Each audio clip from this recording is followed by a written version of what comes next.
राबड़ी आवास में आरजेडी की यहां बैठक हुई है। 24 सीटों पर होने वाले एमएलसी चुनाव पर चर्चा होगी। इस वक्त की बड़ी खबर आपको बता देते, तेजस्वी की बेरोजगारी यात्रा पर भी रणनीति बनाई जाएगी। प्रदेश अध्यक्ष जगदानंद सिंह समेत कई नेता यहां मौजूद हैं। तो आपको बता दें कि बड़ी खबर, राबड़ी आवास में आरजेडी की अहम बैठक और इस बैठक में 24 सीटों पर होने वाले एमएलसी चुनाव पर चर्चा की जाएगी और तेजस्वी की बेरोजगारी यात्रा पर भी रणनीति बनाएगी। प्रदेश अध्यक्ष जगदानंद सिंह समेत कई नेता इसमें मौजूद हैं। तो तेजस्वी की बेरोजगारी यात्रा पर भी इसमें रणनीति बनाई जाएगी। यह बैठक राबड़ी आवास पर होगी जिसमें प्रदेश अध्यक्ष जगदानंद सिंह समेत कई नेता मौजूद हैं।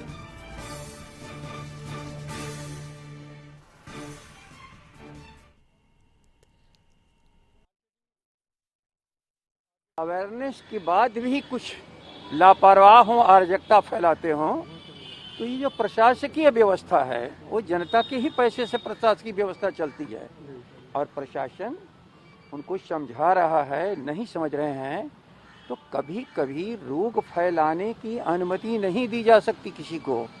अब उसको रोकना ही सख्ती लोग कह सकते हैं, लेकिन रोकने की आवश्यकता क्यों पड़ रही है? क्यों नहीं? आप हम सब लोग मास्क लगाए हैं, यही तो कहा जा रहा है। और संवाददाता अवनीश इस वक्त हमारे साथ जुड़े हैं, सीधे उनके पास चलेंगे। अवनीश, राबड़ी आवास में आरजेडी की अहम बैठक है और एमएलसी चुनाव सहित तो कई अहम मुद्दों पर यहां चर्चा हो रही है। क्या जानकारी मिल रही है? नहीं, बिल्कुल राबड़ी देवी के आवास पर 10 सर्कुलर आवास पर जो है बैठक हो रही है और इस बैठक में आरजेडी के तमाम वरिष्ठ नेता मौजूद हैं। खुद पार्टी के प्रदेश अध्यक्ष जगदानंद सिंह हैं, पूर्व विधानसभा अध्यक्ष और आरजेडी के वरिष्ठ नेता उदय नारायण चौधरी हैं, तेजस्वी यादव मौजूद रहेंगे और बैठक में जो 24 सीटों पे होने वाले जो विधान परिषद के चुनाव हैं उसके उम्मीदवारी को लेकर भी चर्चाएं होंगी। तेजस्वी यादव जो बेरोजगारी यात्रा पे निकलने वाले हैं, तो अभी तक तारीखों का ऐलान नहीं हो पाया है, तो उस तारीखों पर भी चर्चा होगी कि आखिर ये तारीख कब रखा जाए, ये कब बेरोजगारी यात्रा पे निकला जाए। तो इन तमाम तरह के मुद्दों पर चर्चाएं हो रही है। लेकिन जो हमारे सूत्र बता रहे हैं कि आने वाले जो समय में खासतौर पर जो फरवरी महीने के अंत तक या मार्च महीने के शुरुआती में तेजस्वी यादव जो है वो बेरोजगारी यात्रा पे निकलेंगे, क्योंकि 21 जनवरी तक जो है वो सरकार का जो गाइडलाइन है उसके तहत जो है सरकार ने जो गाइडलाइन जारी किया उसके अंतर्गत जो है कोई भी कार्यक्रम जो है वो नहीं हो सकते हैं। तो हमें लगता है कि आने वाले समय में सरकार की कोशिश है कि तमाम कोविड से लोगों को बचाया जाए और उसी के अंतर्गत खासतौर पर तेजस्वी यादव रणनीति भी बनाएंगे तो यही सोच के ही बनाएंगे कि कोविड गाइडलाइन का पालन हो, कोविड के तहत कोई संक्रमण का खतरा ना हो, जो संक्रमित लोग हैं उनको कैसे जो है सरकार क्या उसके लिए व्यवस्था करे। तो तमाम तरह के बिंदुओं पर चर्चा हो रही है। सरकार ने जो नया गाइडलाइन जारी किया है उस पर भी चर्चाएं हो रही है।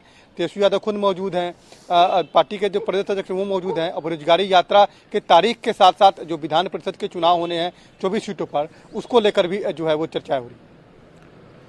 चलिए, इसके अलावा वहां पर जो चर्चा हो रही है, सबसे खास बात यह है कि एक और सख्ती की बात कही जा रही है और तेजस्वी यादव की यात्रा प्रस्तावित है। क्या इसको लेकर भी कोई जानकारी मिल रही है? इसके जो कार्यक्रम है इसको आगे बढ़ाया जाए या फिर इसको लेकर कोई तब्दीली की बात हो रही है? हाँ बिल्कुल, देखिए जो तारीखों का जो अभी तक तारीखों का ऐलान नहीं हो पाया था, खासतौर पे जो रथ है वो बनकर तैयार है। राबड़ी आवास पर वो रथ भी आ गया है और उसी रथ से तेजस्वी यादव बेरोजगारी यात्रा पे निकलेंगे।